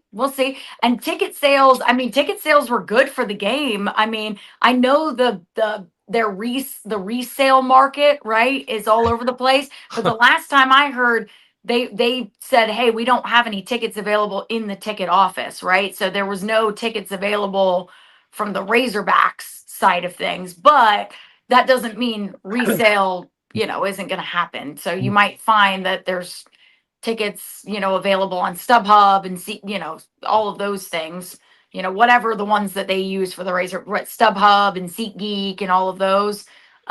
So they are there, but I think it should be a pretty good turnout, whether it's a lot of Notre Dame fans or Arkansas fans do show up and show out. Hopefully on Saturday, we'll see. This was my biggest fear going into this game. I said on this show or another show, I can't remember when, but I feel like I've said it. If this team is 2-2 and they've lost to Ole Miss and Memphis, does the Razorback fan base show up for this Notre Dame game with coming off of 2 losses, and it's an 11 a.m. kickoff? That's gross. Ugh. 11 a.m. suck. Yeah, 11 a.m. does suck. So do they show up? I don't know. There's nothing worse than my brother called me this morning and he was like, I found $50 lower bowl tickets. Wow. Wait, that's great. Some of those ticket websites are going down like 10%, at least I saw the other day. Ooh, I saw some good ones in the lower bowl for like 100, and I was like, ooh, okay. Yeah. So people can get tickets for good prices for the game. Yep. I really think it might be because this is just my opinion. The Notre Dame fans I know who are going to this game have not sold their tickets. I know of Razorback fans who are selling their tickets. So Yeah. Don't tell them to Yeah. You know, Notre and I'll Dame say people. as a Razorback fan, like, dude, if you got tickets, go to the damn game. I don't care how pissed you are at Sam. Go to the game. You already spent the money, dude. It's gonna be lit. Go have fun. Get wasted. Win or lose, we booze, baby. Let's go. Win or lose, we booze. I agree, man. You have to, that is the kind of attitude I think the diehard fans, which is why I love college football, because the diehard fans are just like you. They're like, I think if you're a Razorback fan and you're like, why should I get up for this game? It's a historic matchup. Oh, It's man. historic. Come on. Yeah. Like, come on. Just New go Hope see is it. gonna be there, dude. Yes. Come on. Mhm. Go enjoy it. Go enjoy the atmosphere. Yes. If they lose, when they lose, hey, it'll be horrible, but at least go enjoy the atmosphere. At least when the score is 0-0, go enjoy the atmosphere, Yeah. right? And if we get There our you go. ass whooped, you guys get your wish anyway. So it's all good. So, actually, On this that is a really good segue. Let's get into Arkansas and Notre Dame. Let's get our thoughts in on this. Right now, the matchup predictor by ESPN, this has changed. Now, at the beginning of the year, I mean, I screenshotted every one of these before the season started for this very reason. It's actually kind of cool to keep an eye on it. The matchup predictor before the season started was in favor of Notre Dame at 69%, and Arkansas obviously at the other 31%. Now it's 56.4% in favor of Notre Dame, leaving the remaining 43.6% to Arkansas. Pretty big swing. That's a pretty big move for the matchup predictor. And as I hinted to on Monday, Notre Dame has some big issues on defense. We could do this one by one if we want to do it this way. Let's start with Tim. Tim, give me your thoughts. Say what? Don't start with me. Don't start with you? No. All right. I'll go. Start. I'll go. Travis. Okay. Lay All into right. him. We'll go We Travis. gonna win. We gonna win, baby. We'll start with Travis, and we'll go to Courtney, and then we'll go to Tim. Okay. All right. So here's what it's gonna be a shootout. It's gonna be a damn shootout. Because their defense is not looking great this year. Our defense is not looking great this year, to put it mildly. I do think maybe defense will make some adjustments. I don't think that they've lost the team yet. It's too early in the season. We played 4 games. Now after this game, if we get our asses whooped, I think it's gonna be a long season. But it's funny, and Ty, like I told you earlier, man, when Sam's back against the wall, that dude's in wounded animal mode, and for whatever reason, when it's gonna be that one, he figures it out. And I've been calling this as a win since summertime. I didn't predict our record would be this, but I've been going, he's going to beat them because he always beats one team every year that we never see coming. And I just damn. Did you see Mac's prediction? I love it. Mac, yes. 10 yes. overtimes. Dude, Wow, for real. That's a lot of points. I think if we win, it's going to be like by like a field goal or something stupid.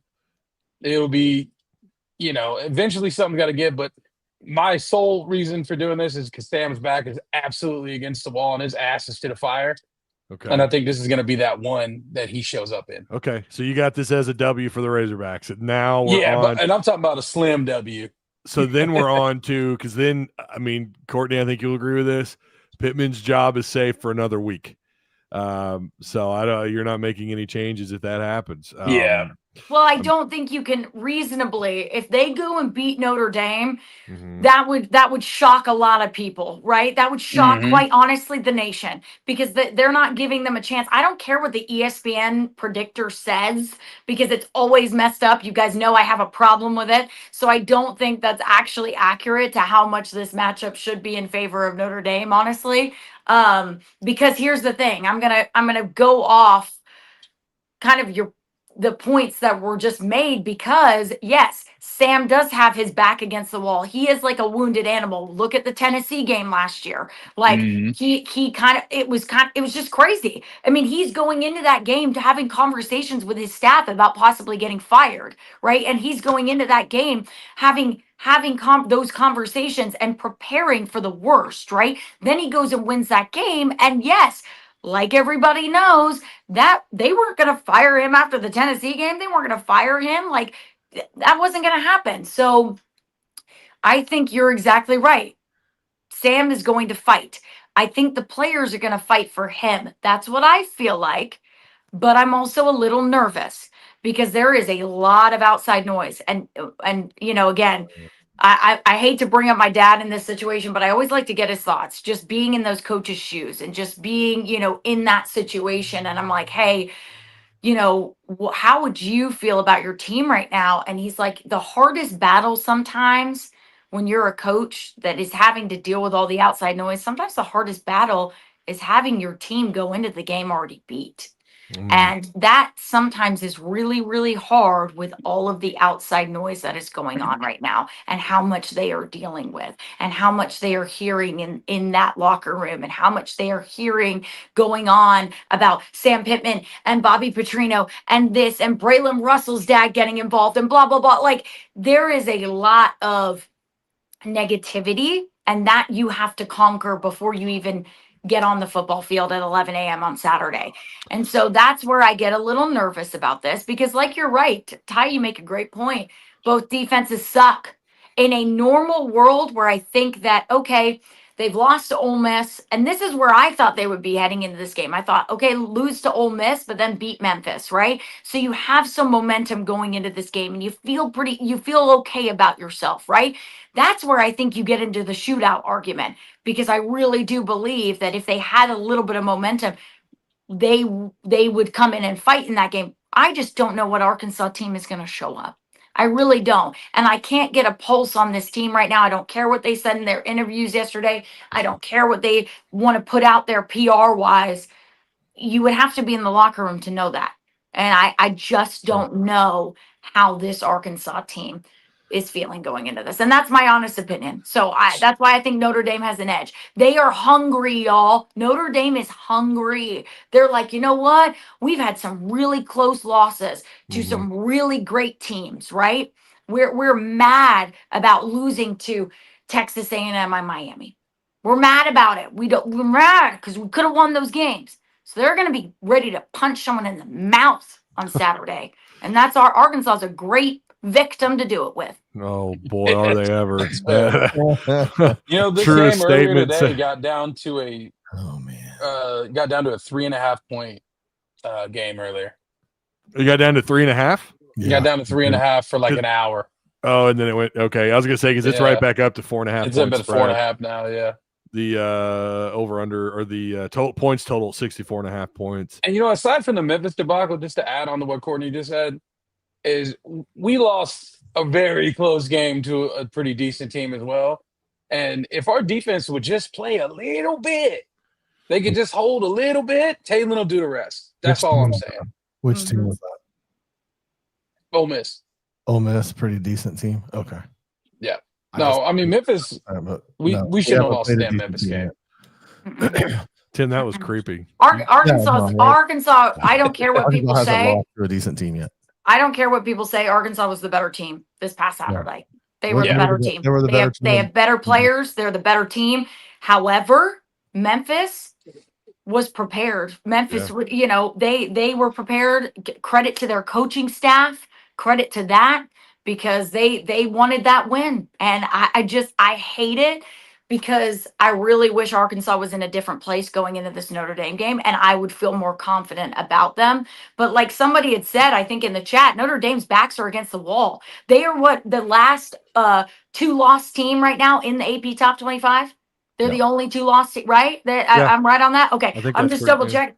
I think that's accurate, but double check me if I'm wrong. So yeah, their backs are against the wall. They are like, you know what? We're a better team. We are a better team than what right now, what's happening. So I just feel for Arkansas going in this Saturday because man, oh man, I don't know. I don't know if I'd want to go up against Notre Dame where they're at right now. Let's be honest about a couple of things here. First of all, I'm going to take something from Sam, from Sam's podcast or Sam's press conference the other day. We haven't lost by 100 points. We've lost 2 1-score games. Mm-hmm. So to say that we're a bad team, I'm going somewhere. There's a promise. To say that we're a bad team because we have 2 losses isn't exactly accurate. we beat ourselves in both of those games. We should be 4-0. We were the better team in the Ole Miss game. We were the better team in the Memphis game. We are the better team. And for that reason, I think we have a better shot against Notre Dame. And it looks like betting odds are we have a better shot against Notre Dame than a lot of people think we do, because really we beat ourselves. That being said, when you're 7-20 in one-score games, that is not a player and talent issue. That is a coaching issue. And coaching, even without all of the noise, even without all of the he might be fired as soon as this game is over, if you don't have the coaching, you're not going to win the games that you need to win, and this is a game that we need to win. We are probably not winning this game. It could be another one-score game. He could go 7-21 after this game. I really think that might happen. This isn't a serious football team. We started to talk about this Monday and didn't really get to it, but this isn't a serious football team. There are some serious players. Braylon Russell is playing serious. Omega Blake plays serious. Julian Neal plays serious. There's a handful of serious players, but this is not a serious team. When you're making the same high school mistakes that Taylon Green is making, throwing picks to guys that he can't see that are standing wide open in the field, that's not serious anymore. Like, you quit making those mistakes. You look at game film, you study it, you make changes, and you don't make the same stupid plays. I'm not saying he never throws a pick again. I'm saying he never throws to a wide open defender again because he sees himself make that mistake time and time again. He's not serious. I'm sorry. The coaches are not serious because when they see guys lollygagging on the field, they're not grabbing them by the collar, jerking them off the field, getting in their face and saying, you're not going to play another down if you don't run. These coaches are not serious. This team is not serious. This is a joke. The whole thing has been a joke from the beginning of the season. So with that in mind, I think Notre Dame comes in here and beats us, and they may beat us soundly or they may beat us by one score because there's a real good potential that we're the better team on the field. We just haven't represented ourselves that way because we're not a serious team. That's my take. Yeah, that was pretty good. So Yeah, claps. So Courtney, you had this as a win or a loss for Arkansas? Oh, I have it as a loss. Arkansas Okay. hasn't shown me enough to make me believe that they will win this game. Okay. Travis, you had it as a W. Okay. Tim's It's a saying a loss. loss. Let's point some things out. Notre Dame's secondary is booty cheeks. Okay. Pardon the. Do they run a 3-3-5? Because we're screwed if they do. They've got a few guys in that secondary that are really bad. Christian Gray. This dude's given up 162 yards through the air, according to PFF. We know what he's busy with. 62%, I saw his movie. 62% reception rate. Mark Zachary, another guy with 75 total snaps under his belt. He's given up a 78% pass rate or, catch to or target to reception ratio. He's been targeted 11 times. He's given up 6 catches. Make sure these are all out of line here. Oh no, I'm sorry. It's 9. It's worse than that in one game. It's 9 out of it's 9 targets, 7 receptions for 138 yards. I mean, they're these 3 guys at the top. When you look at yards allowed, I mean, they're giving up so many big plays and big a lot of yards. Easy reception rates here. Jalen Stroman is giving up 100%. He's been targeted 4 times. He's given up 4 catches for 105 yards with an 86-yarder given up. Arkansas is one of the best big play offenses in the country. Now, having said that, they're also one of the worst scoring second half teams in the country. They're still turnover prone. A lot of issues with this Arkansas defense. Obviously, someone made the comment. I've got it up on the page there. Pike Peak Hogs says we were the better offense, not the better team. And I think he was talking about, I'm assuming he's talking about Ole Miss. Yeah, we have to factor in the defense when we're talking about just how good or bad this team is capable of.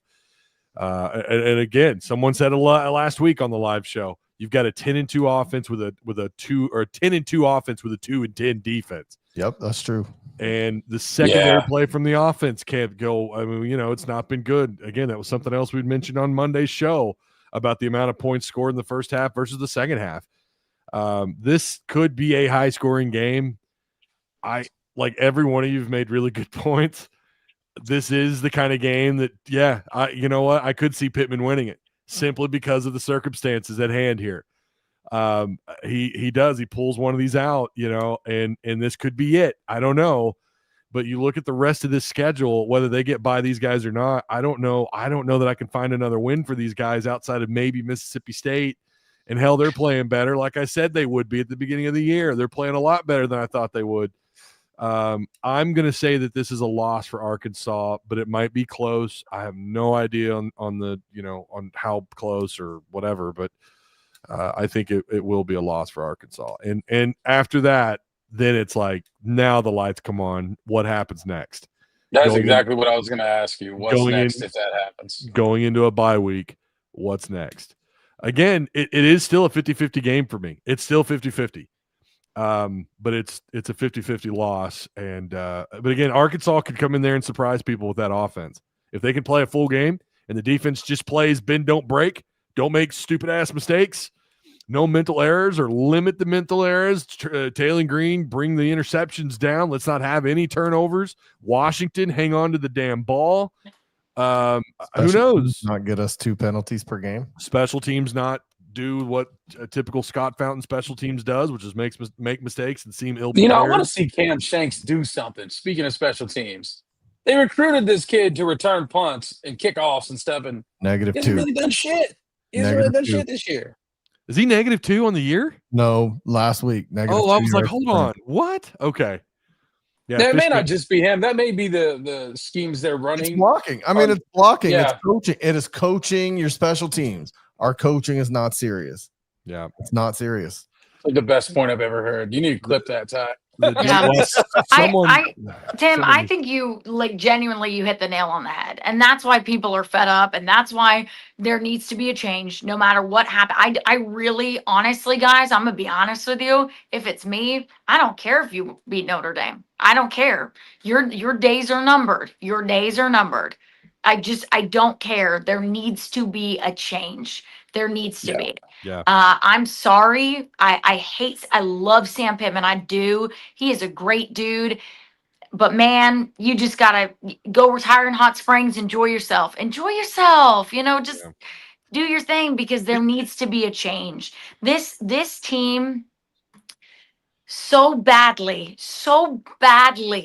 wants to win, and they do. They're fighting. They want to win. There is talent on this team, whether people believe that or not. I know that this team is better than their record states, as you guys have said, and it comes down to coaching.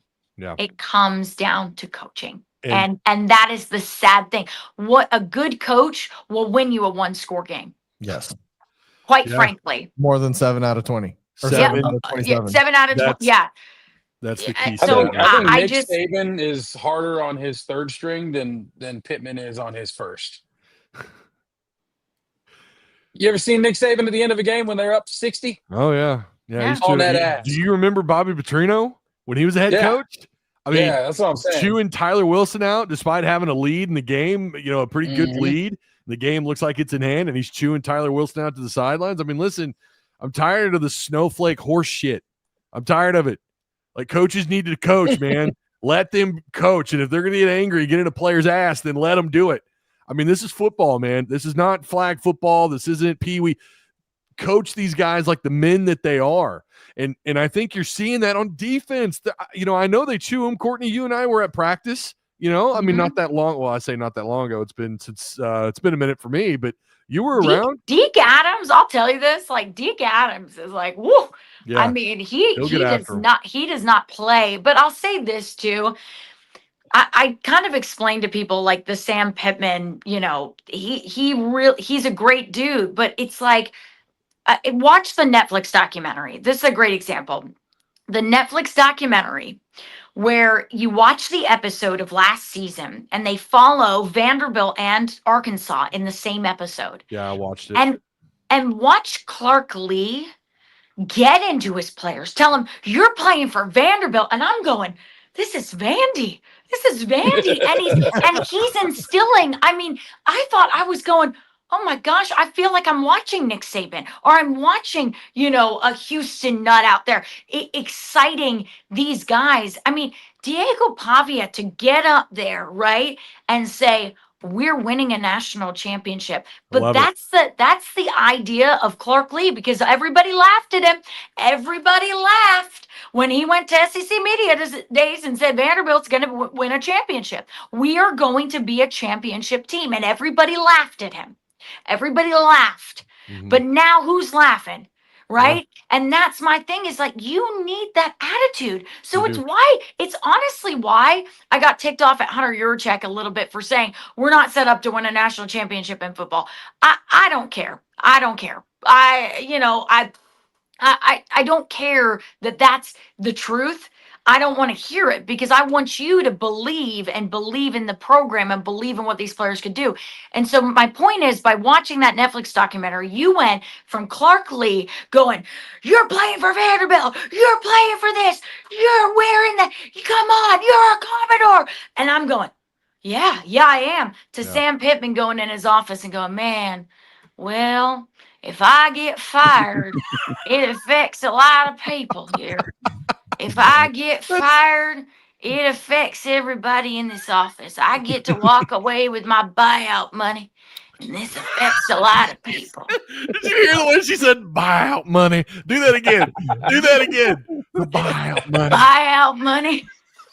I love it. No, I love it, because that is it. You captured it. That's it. You don't feel like there's no like, we got to get a hold of this. We got to figure this out. And I realize there is a difference between what he does and what he says and the way he acts in front of the cameras and to the media versus going to the locker room and talking to his players. We're not saying that he doesn't chew these guys out. I have seen him chew guys out at practice, but it's you don't really, fans don't see it when he's on the sidelines. Every once in a while, he gets a little mad at a ref.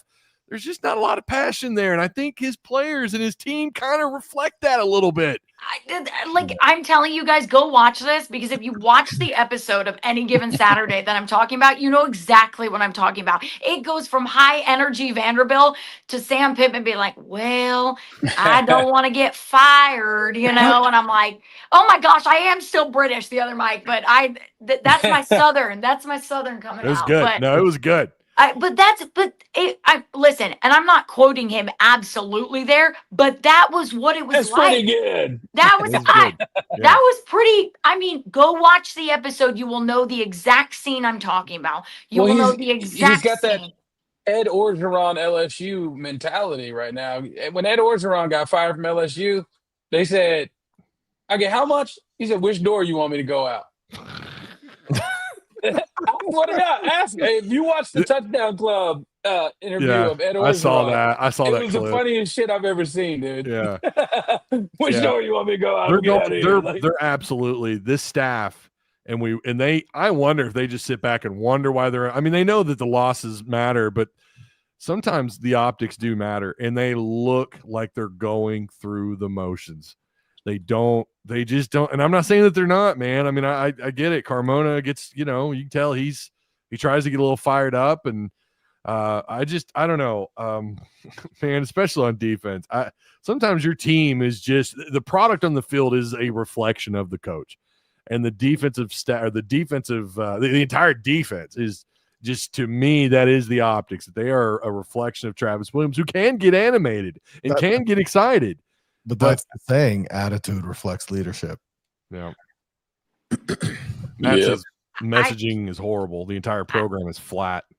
I think that's why you get somebody in that re-energizes things, that makes everybody excited. It may not be a Band-Aid fix, right? It may not be, "Oh, yay, everything's great. We've got someone new in, and now we're in the college football playoffs." I'm not saying that, but I think what it'll do is allow people to give money because they're excited about football again. You get a splashy hire, you have people start giving money, you've re-energized the program, you've re-energized the fans, you've re-energized all of these things that right now are stale.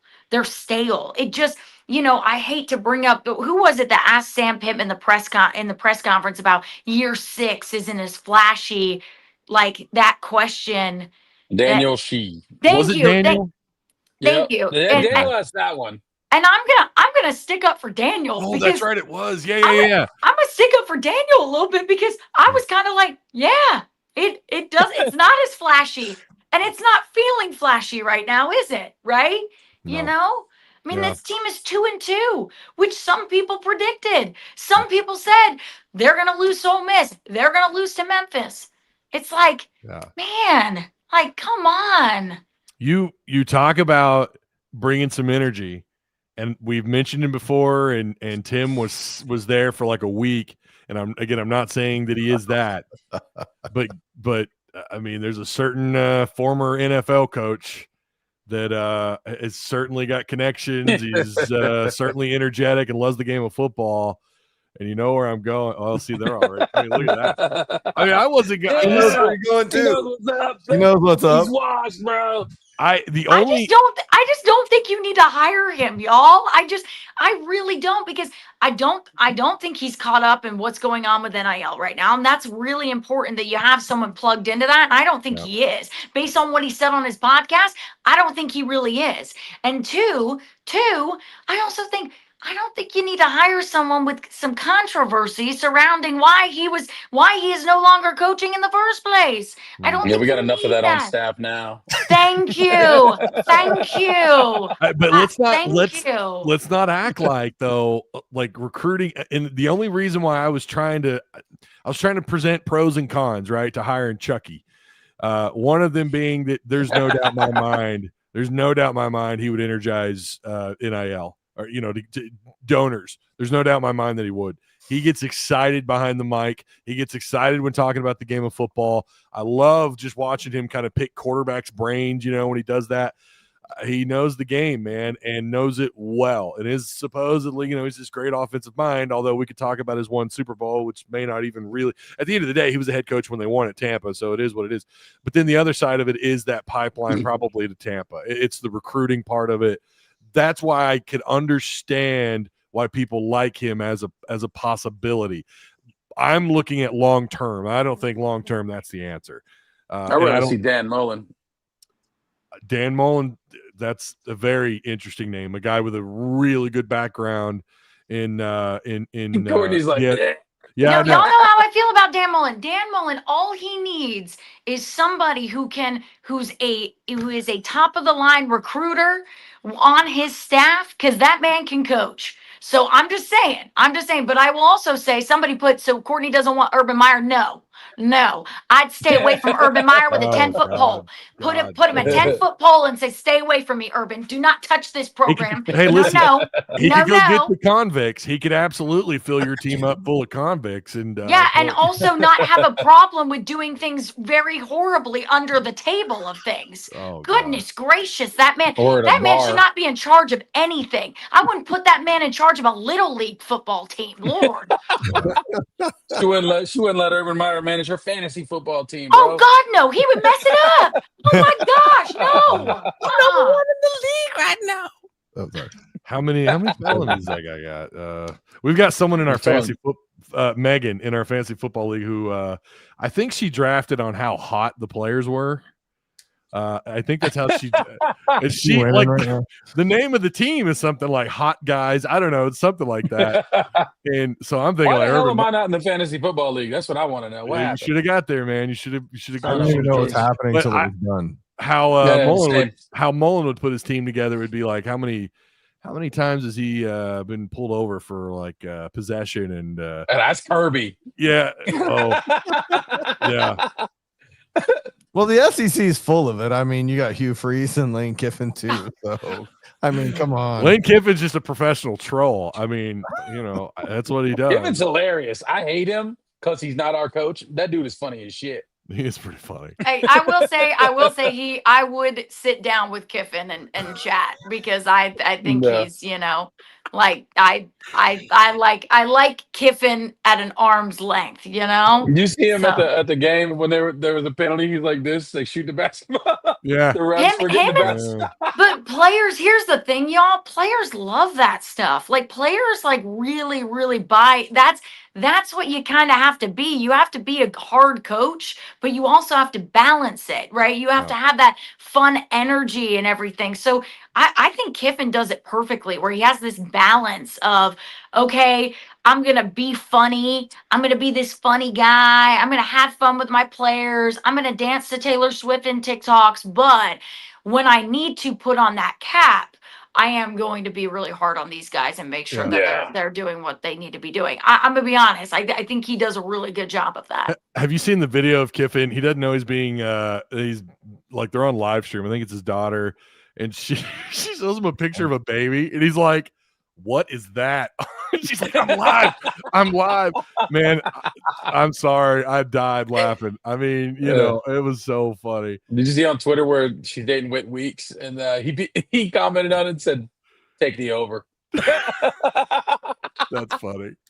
I also like that he was possibly going to leave Ole Miss, and it was literally his daughter who was like in that whatever Kiffin documentary that's going around that was like, we did a little slideshow to get my dad to stay, and he decided. And I said, man, I knew my buddy who reported that first was right. I knew he was, and man, he got dragged through the coals about it. So we knew that Ole Miss just keeps lucking out, man. I mean, we knew that he was not going to stay there long term.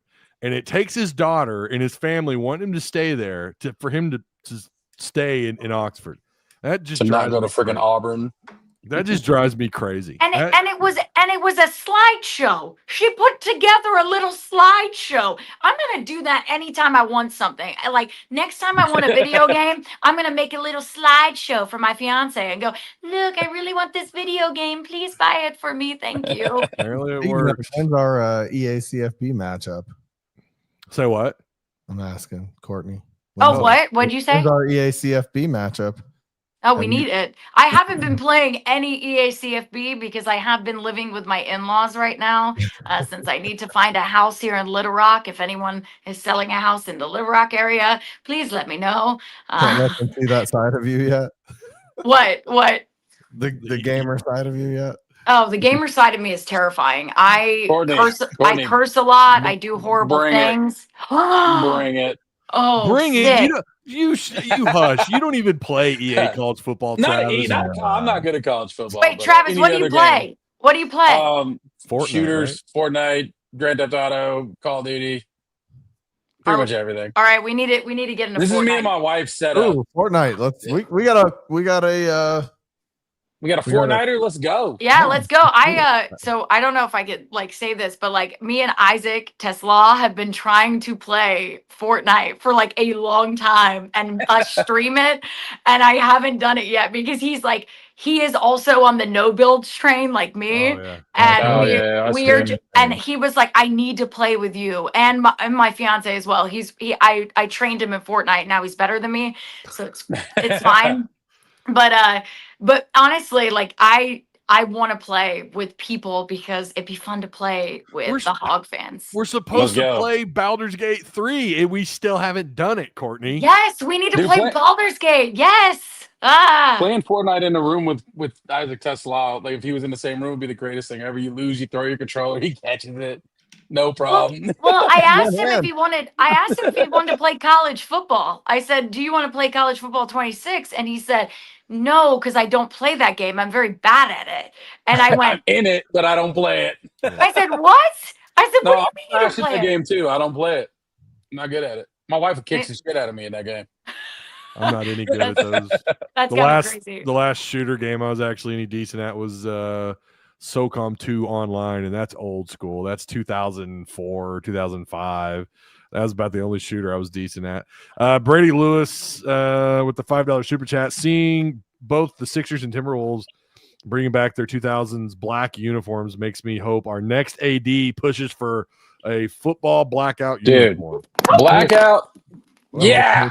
I dropped my phone. I got so excited. I agree. Dude, red chrome helmets, black jerseys, let's effing go. Yeah, red chrome needs to come back. I want the red chrome helmets to come back so bad.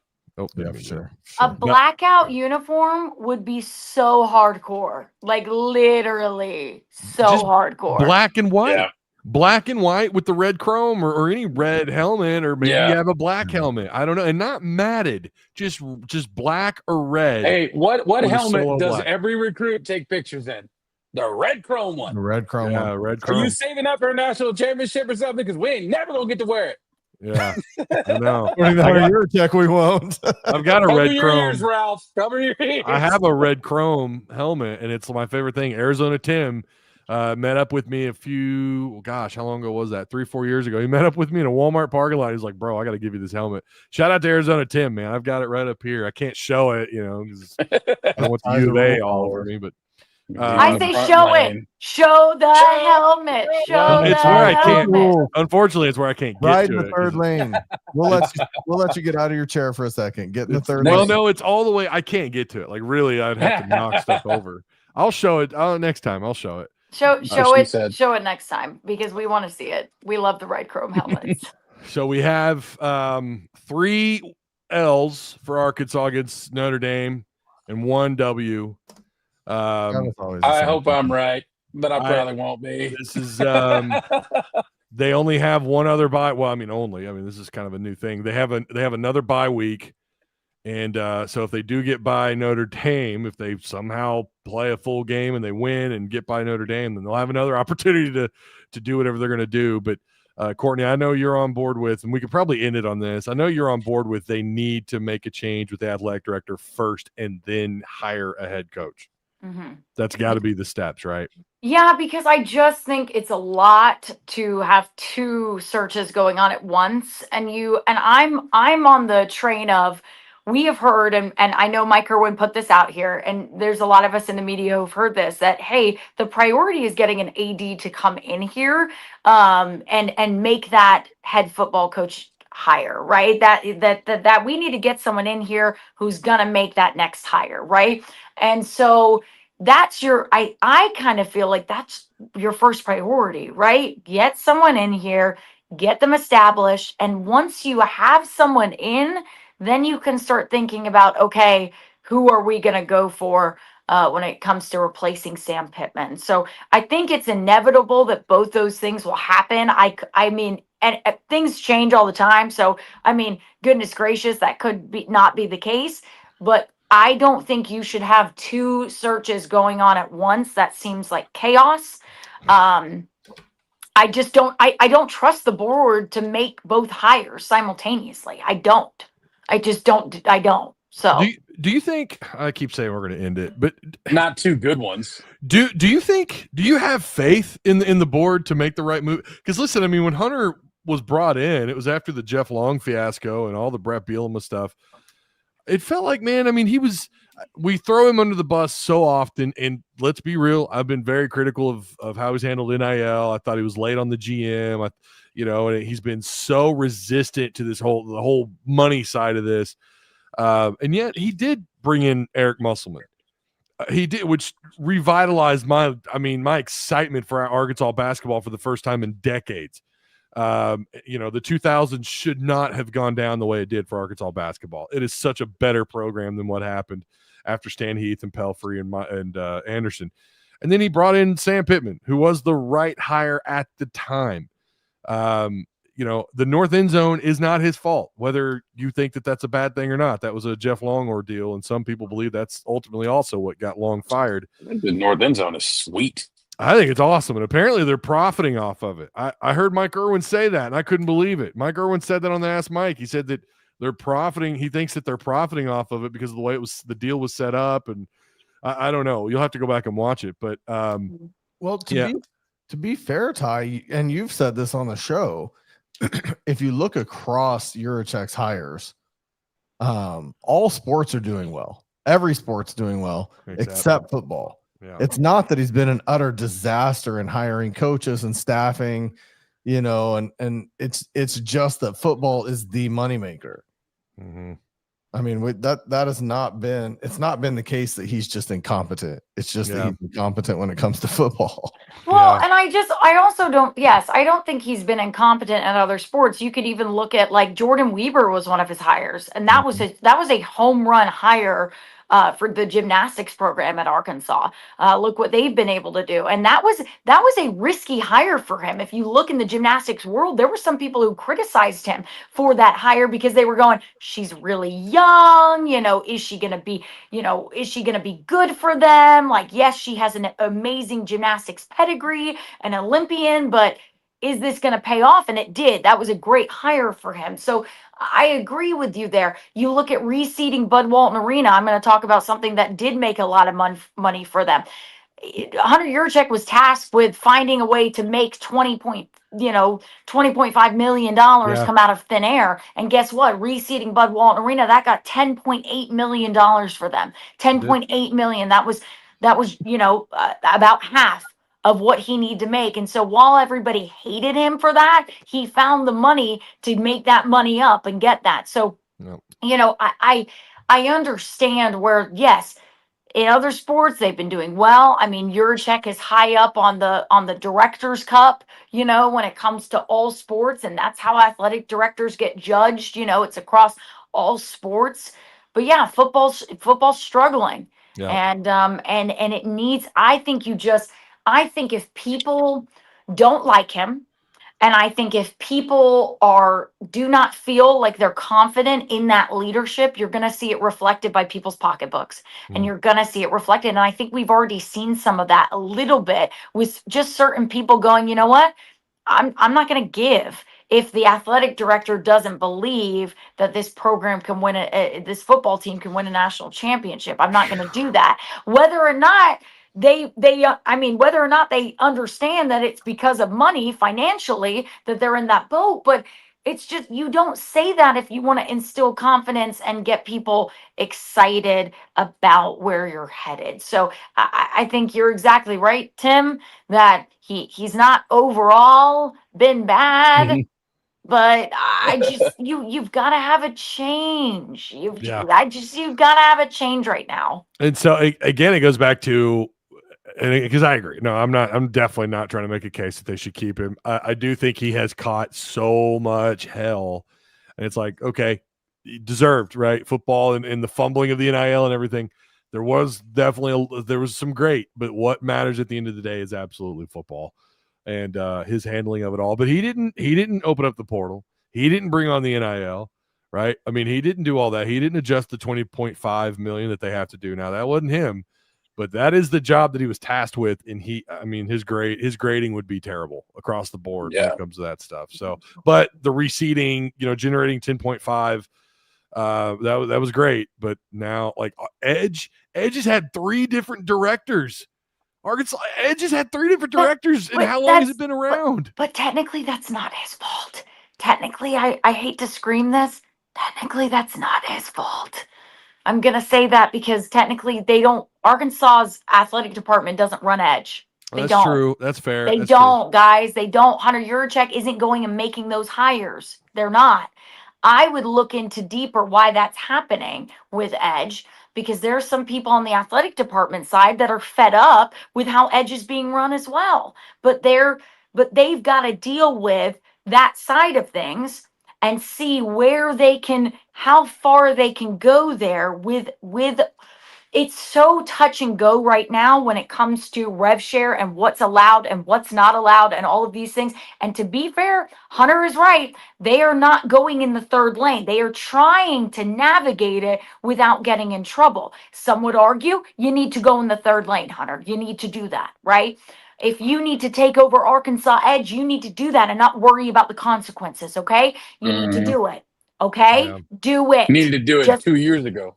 Well, but you couldn't. You couldn't do it 2 years ago. That just came into play that you can do that, right? Fair. So you couldn't do it 2 years ago. So now it was good that they had Arkansas Edge. It was good that they started it. But from the get-go, Arkansas Edge has had issues, right?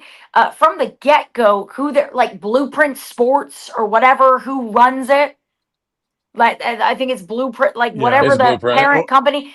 I wouldn't have had them be a parent company of it. I would have gotten somebody, and this is my opinion, somebody locally to run that, somebody locally to handle those things, rather than some company that does not care about Arkansas sports, does not care. It's up in the air now, right? Didn't they? Aren't they no longer running Edge? I don't believe so, but this is where you start to go, what is going on with this? And nobody can get a straight answer because Edge's people aren't coming in front of the camera and going, hi, this is what we're doing, and this is who I am, and this is all happening. And, shout out to some people on the internet, like I forget the guy's name, sorry, who's tweeting all this stuff about Edge right now. What you're talking about. Yep. Yeah, he's awesome. Jakota, is that right? Dakota I think. Stansberry or something Yeah, like that. Yes. Yeah. He's on their ass right Well, now. yeah. Well, good for him for being the person to be like, what is going on here? Because there have been people in the media, and I will say this, guys, because I do not care. We have tried to get interviews with Arkansas Edge and have not been able to. We have tried and have not been able to. And the minute we went in, when it first got created and we sat down with the first executive director, we were asked, like, we had our questions set up and everything, and they just wouldn't answer things. They were like, "Oh, well, we don't know about that. We can't answer that just yet. We can't do this." Well, that sends alarm bells up. That sends alarm bells that you can't answer certain questions that we are throwing at you, right? And I think once we did that with them, they were like, "Nope, we're closing it off. We're not doing any interviews. We're not doing it anymore." And we weren't able to get more interviews with them after that. Dakota That's Stansberry. sad. So who is he exactly? Do we know? Because he's I don't know, but he's a good follow on Twitter. He Yeah. is. Again, Yeah. that's at Dakota Sain, Sain. I mean, he is doing the investigative journalism right He now. is. So thank you, Jakota. They're in your Yeah. DMs. They're trying to stop you. Don't stop. Yeah, keep going. Yeah, man. no, seriously. Yeah, Yeah. that was interesting today. I've been kind of following that. Ty, I think I said that in our group chat, and I was like, Yeah. this is intriguing. Yeah. But from what he's saying, I think there's only 2 members of the thing. But I'll tell you what, canceling your NIL to Arkansas Edge is not very hard, and they don't put up much fight. Because I did it the other day. Oh, I was yeah. like, Well, now look, we're not saying you should I'm do not that. saying do that, but I'm just saying like what I experienced when I did do that. Yeah. And I did it for multiple reasons, not just Memphis. But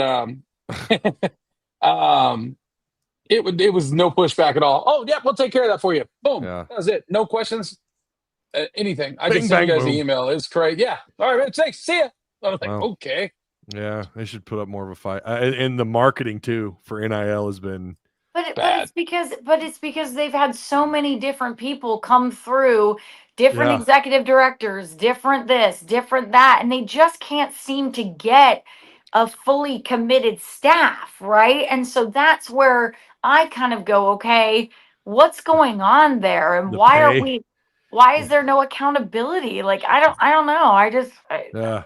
You Maybe know? it's the Brittany, pay. did you get your big red? Did you get your big red Bluetooth speaker? I didn't, because whoever created that thing is just what? It's a third party. It looks like whoever makes those makes them for like all the teams. I think they were just like this is something that they're doing. I don't think It's so crazy. straight from like obviously they licensed it out or whatever. And so just like what are they doing? Like what is going on? Grasping at straws. They need to actually get stuff that the fan base is going to get behind. If you're going to do like a Bluetooth speaker, why don't you do like a cool, like, I don't know, like a cool football with a Razorback on it or something like that, where it's like, oh, that looks like a speaker, and you can, I don't know. There's other things Or too, just like a true logo. You know what I mean? Or Just a true logo. Make Yeah. it 3D. Yeah, exactly. John Haas says, I've been driving this whole time. I was wondering where you're at, John. I just want to say when Sam said, come to the game to see Notre Dame, he should be fired right there. That in the was damn pretty chair. bad, dude. Come to the game and see Notre Dame. We'll be ready to play too. What the fuck? Yeah, I forgot about that. I pushed that out of my brain because so much has happened this week. Oh gosh, we were talking about that earlier. Like this feels like the longest week ever because of all the drama. There's so much bad shit happening. It's just crazy. And this is why I don't have faith in this team. I don't, because I know how hard it is for 18, 19, 20, 21, 22-year-olds to listen to all of this and let it affect this going into that game. This is why they're not professional athletes. Sorry, Yeah. Oh boy. Gotta love it. So this weekend could be wild. So I don't know. Everyone stay tuned. Make sure you've hit the like button, share. Sharing is caring. Hit the subscribe Tim kind of button. changed my mind about my pick. That's funny. Yeah, It's too some really late. good It's locked points, in. dude. It's locked in. It's locked in. I'm either gonna be the idiot and you guys are all smart, or I'm the smart one and you're all You're stupid. going to be the smart one, maybe. That could happen. Hey, All right, so well, you know this weekend actually has a name. They're trying real hard to drum up support this week. yeah, it's Woo Pig, D-Day? Woo Pig Weekend. Woo Pig weekend Well, starting. they do Woo Pig Weekend every year, though. Yeah, Well, it's Did it? it's this Yeah, weekend. yeah, they do. Isn't Woo it a Pig- stripe out? It I thought starts Friday night tailgating at 5 p.m. 5 p.m. tailgating. Yeah, Damn. they do Woo Pig Weekend every year in the fall. It's where you can go and see the That's softball team and baseball team play their fall ball games, and you can go see a volley. Sometimes they have a volleyball game scheduled that same. Like, it's basically a weekend where you come. They pick a big game weekend, and then when everybody comes into town, they give you opportunities to see kind of every team in action, if that makes sense. It's the fall version of what they do in the spring. Yes, exactly. Yeah. They're having fireworks at 9:30. They're going to do the Razorback. I guess they're calling it, I can't read the font. I think it says I'll tell you Red Glow Friday or something at Razorback Stadium. So they're going Red to turn Glow at Donald W. Reynolds Razorback Stadium at 8 p.m. well at a name to a waiting on name because we don't have a sell the name. damn naming rights. One Maybe- thing after another, man. I'm telling you. Maybe corporations will give money if there's a new head coach and new AD. I don't know. It's almost as if the head coach is the reason why they're having so much trouble because no one can get behind this guy. I don't know. I mean, let's be honest. Like, when you go out there and you're like, "Do you want to sponsor our stadium?" and corporations are like, "What, Arkansas? What Arkansas?" You know, it's like they're not a big of a name in football as they are right now in other sports. Yeah. Like, when I tell people about the Razorbacks, they go, "Yeah, basketball, Coach Cal. Oh my gosh, are you?" I don't get. Oh yeah, Sam Pittman or football. Like, no, it's all about basketball. And so that if you're trying to go out to corporations and you're trying to be a marketer and you're trying to go sell something, why would I want to buy anything in football when I could buy basketball with Coach Cal? Yeah. That's what my fans, that's what my brand, people who see my name are going to associate that with. Like, you got to have someone who wins. And once you start winning, once you start becoming a national brand, again in football, right? Then you start getting people coming out the woodworks, like these corporations going, "Yeah, let's make it the Buc-ee's Stadium or whatever." Oh, I don't know. Hell yeah. Whatever it is. Maybe Whatever it is. Only if we get the beef that'd be jerky in the sweet. concession stand. I was Dude. gonna say, put all Bucky stuff in the stadium. I'm good. Bro, could you imagine that partnership with them? Oh even my though they're a That would be Texas-based, they are a They're coming to Texas-based. Benton. They're Texas-based company, and they're finally building. I guess they have had some other gas. They're not a gas station for a while. technically. What are they? They're not a gas station. They're like a grocery gas station They're a store convenience awesomeness. Yeah. Me and Courtney get to go. You guys live in Northwest. Yeah. Well. Yeah, that's right. That's right. Woo, I'll woo, make woo, the woo, trip. woo. I'll make the trip down there. So hey, I Let's go to Springfield. appreciate everyone for being in here. Shout out to Travis Ford, Tim Neal, and of course, thank you, Courtney Mims, for stopping by tonight. No. I'm Courtney Timms. That's Courtney Timms. There you go. renamed Courtney Timms. Hey, is your garage door acting crazy? Call Direct Service Overhead, the garage door company. If your garage door is squeaking, slamming, or just flat out refusing to open, don't be that guy and try to fix it with a hammer and duct tape. Call these guys. They offer garage door repairs, broken springs, new door openers, you name it. And the crazy part is they'll come out the same day, even late, like when you get off work after 6 p.m. and your garage door decides to play dead. They're there. Real humans answer the phone, no robots. So yeah, Direct Service Overhead. Raise the door, lower your stress. 501-244-3667 or book online at directserviceoverhead.com. Our boy Travis. Yeah, Courtney, when you buy your new Ford running house, if the garage door sucks, I'm gonna fix it. There you Yes. Can you please? Actually, that would be great. I would love that. Travis has I can do got you. Travis has got you. All right, everybody. We'll I'll be back Saturday. Come hell or high water. I'll be here after the Notre Dame game. I'm calling in drunk. It's gonna happen. It's who knows how this thing unfolds. Hopefully Travis is the one right tonight. So Dude, remember, if we win, I'm gonna call so hammered. Well, It's gonna be the best.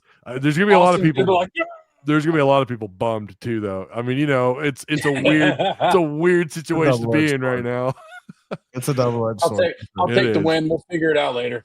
All right, everybody. I'll see you on Saturday. Again, thanks to the panel. We'll be back. I'll be back Saturday, and we'll be back Monday night for Monday Night Lights at 6:30 p.m. We'll see you there. And my video's not playing. Oh, no.